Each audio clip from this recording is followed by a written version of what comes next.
The woman walked to the edge of the hill, looking up at the pillar of light from the city center that sat in the valley. Or what's left of it. There was nothing to hear except the wind and the flames. The girl laughed, turning to her companion, smiling darkly. "And what now?" The taller woman ignored her, staring at the battle site. Her golden hair flowed in the wind, covering her face that showed no emotion. The face of a person who has lost everything. The dark-haired woman smiled broadly and looked towards the light with unconcealed joy. "You allow this?" A man's voice broke the silence. "You allow this, Lior! She there!" The man fell to his knees, his body covered in blood. He had trouble breathing and speaking. He had little time left. The dark-haired woman approached him and crouched down, smiling widely. "Oh? Everyone is dying. Oh, how sad. Oh, how bad." The girl replied mockingly in a high-pitched voice, then quickly grabbed his face, causing him pain. "And what do you want to do with it, hero?" She approached him with a certain madness in her eyes mixed with joy. "Nothing." She stood up and started laughing. The boy looked at her angrily, mainly because he knew she was right. He couldn't do anything. He could barely hold back the tears. That pillar of light took his friends who were like family to him, and took his loved one. He lost everything. He laughed contemptuously. "Is that all you can afford, Lior? You're a coward," he said with contempt in his voice to the blonde woman who turned to him. The other girl started to comment, but was silenced by Lior. "Okay then, boy." The blonde smiled slightly, showing interest. "How about a bet?"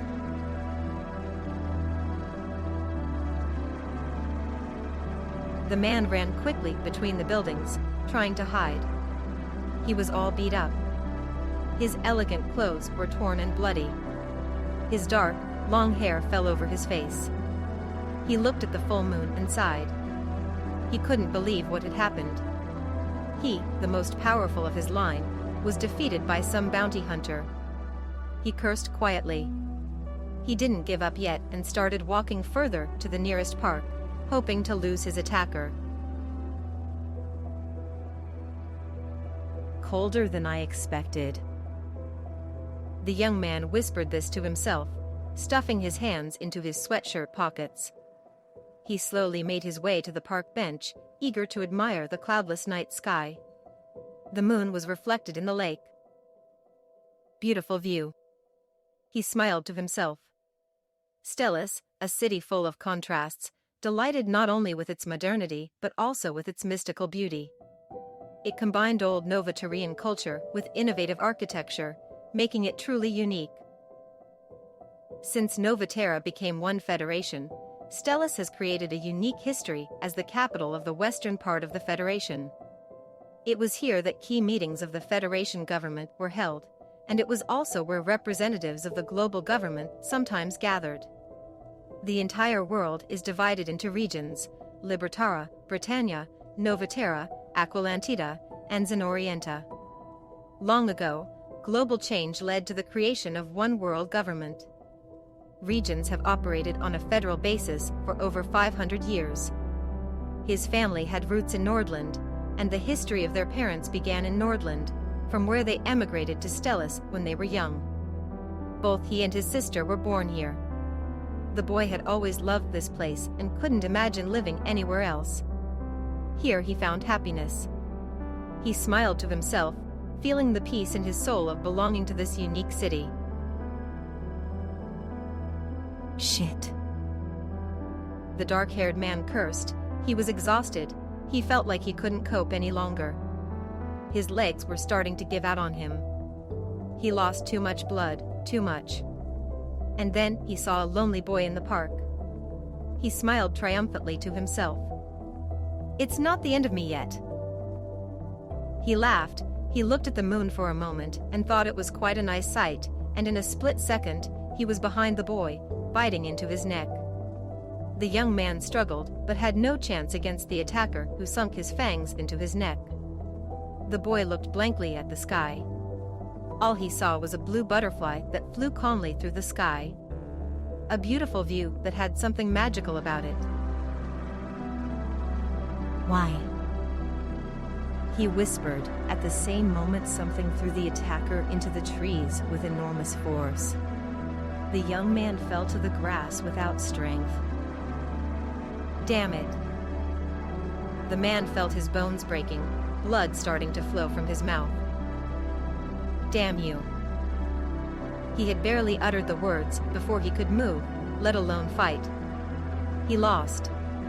The hunter was approaching him, and he was staring with empty, hopeless eyes at the figure that stood in front of him.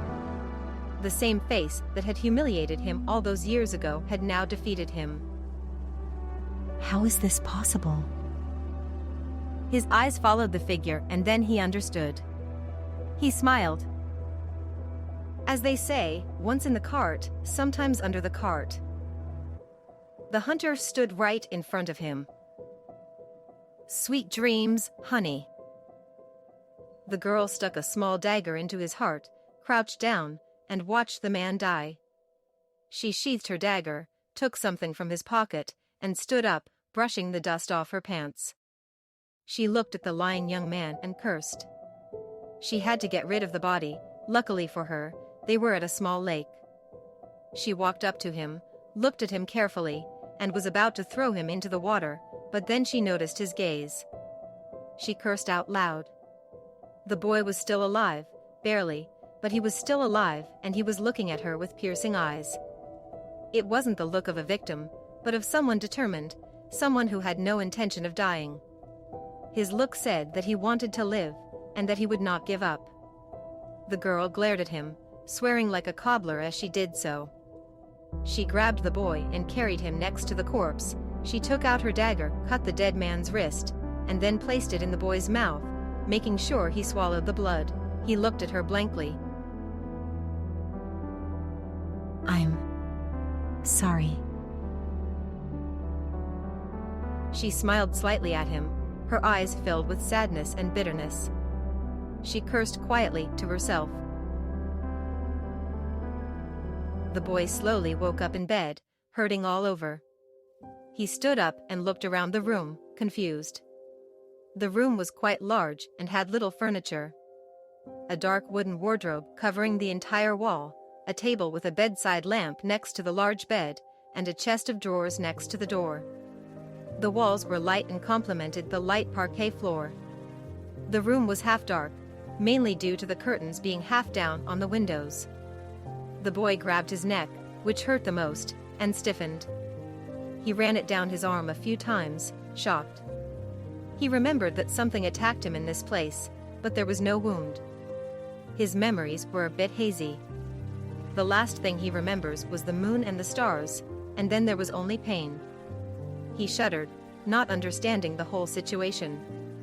He didn't know where he was or how he got here. He was all nervous and shaky, emotions were boiling inside him. He took a deep breath in and out to calm down. They kidnapped me. He looked around the room chaotically, trying to remember if maybe it was the room of one of his friends. He went to the window to look around, but it didn't help. The room was on the second floor, overlooking the city. He didn't know where he was. The boy was starting to lose his mind, not knowing what to do next. The night was approaching, so it was even worse. Slowly, panic began to overcome him. He was unable to control his fear. He was supposedly prepared for situations where someone might kidnap him. His parents were influential businessmen and were a wealthy family. My father always preferred to play it safe. But that was a theory, and now maybe he really was kidnapped. Nervously, he searched his pockets and couldn't find his phone. Suddenly, the door opened and the boy jumped back. Slowly, a woman's figure emerged from behind the door, quite a tall brunette, wearing a black top and shorts. She looked at him. "Hello, have you had enough sleep?" She crossed her arms, her voice low and feminine. The boy stood frozen, not knowing what to do. He couldn't believe what he heard. Did you get enough sleep? What? What? He replied nervously. What are you talking about? You kidnapped me? Hidden camera? What have you done to me? Emotions were driving him, fear and anger. He was unable to control himself. Relax. Let's start by introducing ourselves. I'm Claire. She rolled her eyes, bored. Relax? I'm calm. The boy shouted at her. He punched the wall with more force than he expected, but he didn't feel any pain. How can I be calm? He looked at her nervously. He was taller than her, and as a man he was certainly stronger. Under normal circumstances, he would never have thought about hitting a woman, but now, his emotions were taking over him. Emotions he couldn't control. He lunged at her, much faster than he wanted. To his surprise, Claire easily threw him to the ground, with great force, bending his arm behind his back and pressing her leg against him. I think I said take it easy, she said in a bored tone, pressing her foot against him, causing him more pain. Now, either you behave nicely or I become rude, and we don't want that, right? She bent his arm harder and let go. The boy lay on the floor in shock for a moment. He didn't expect the woman to be so strong. She threw him as if he weighed nothing. He slowly turned to her. Who are you? He asked, terrified, his light blonde hair covering his eyes. Claire looked at him. I'm Claire, and you? She smiled slightly, fixing her ponytail at the back. You're a monster, he replied thoughtlessly, referring to her physical strength. The girl smiled bitterly as she stepped closer to him, motioning for him to stand up. Yes, I am, but don't you think it's worth introducing yourself? She added with sarcasm in her voice, hinting that her patience was running out. The boy stood up, hurting from a closer encounter with the floor. Jaden noticed that he had a rather pronounced Aquilantis accent. Jaden, he said reluctantly. He saw the girl looking at him. She had fair skin, auburn hair, and brown eyes. She was pretty, even very much. For a moment, time stood still for him as he looked at her. Slowly his emotions began to calm down. He was brought out of his thoughts by Claire. Well, Jaden, my pleasure. Now that we've said hello, maybe we'll have some tea, and I'll explain everything to you.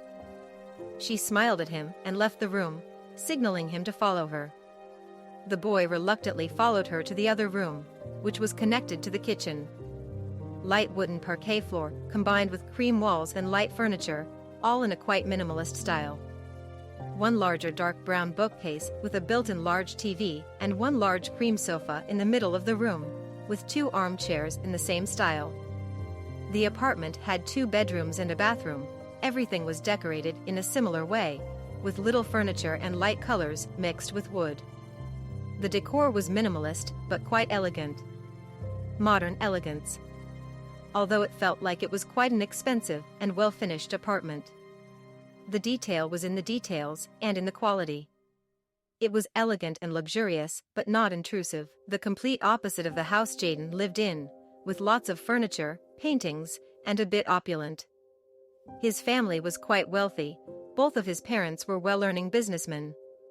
He sat down at the table, worried and nervous. Claire set the tea on the table and sat down across from him. The best tea, try it, go ahead.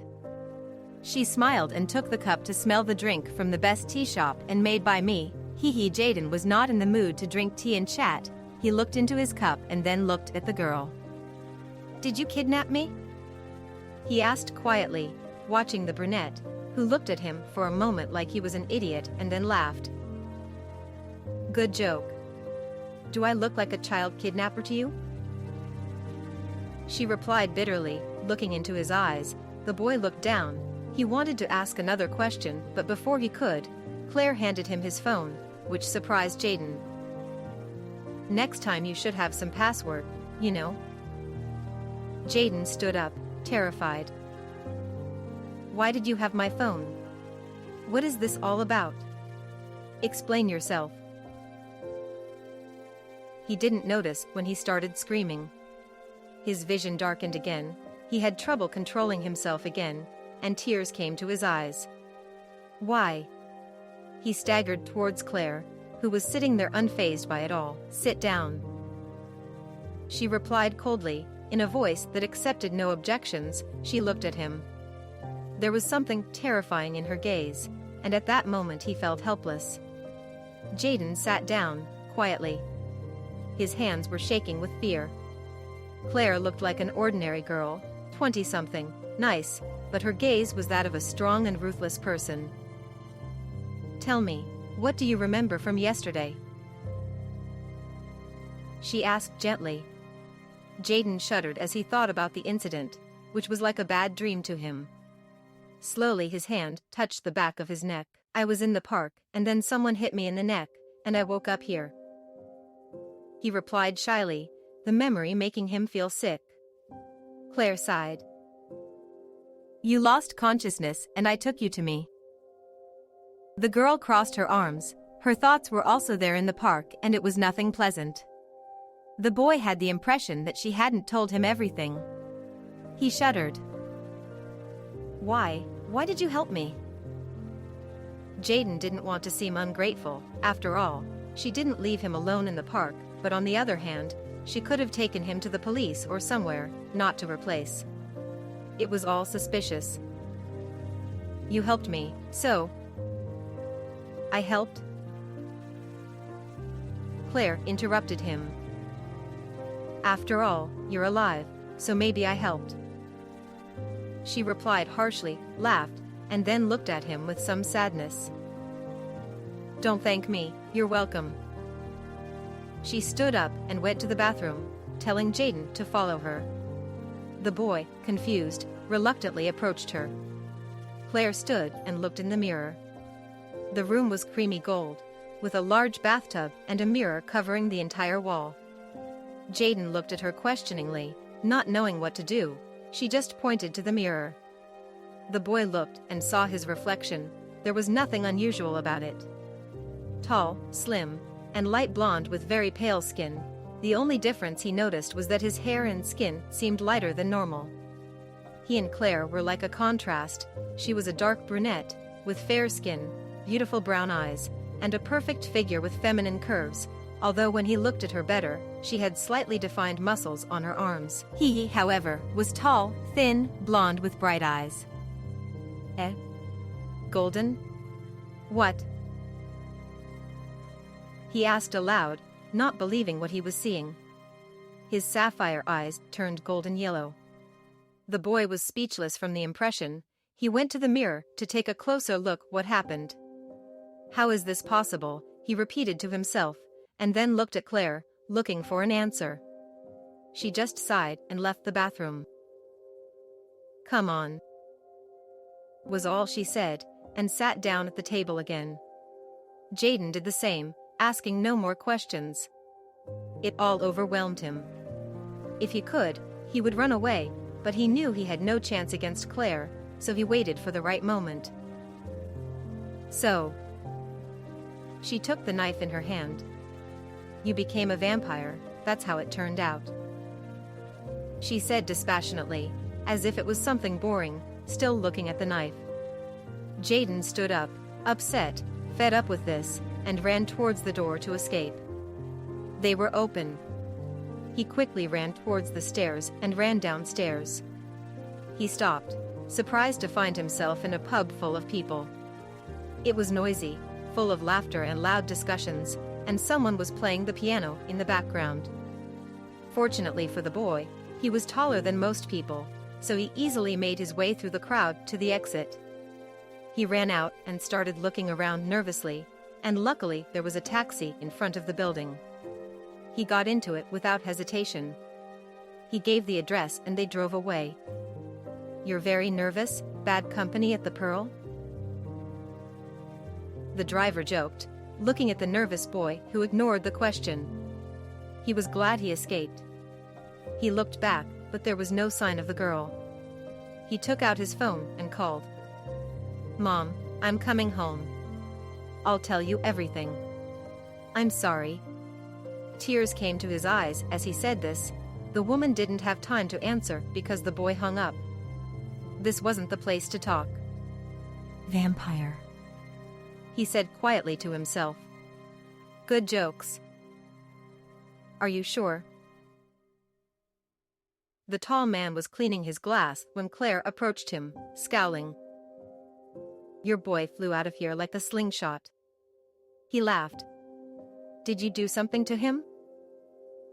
Very funny. She wasn't laughing, so she took out her phone and started checking something.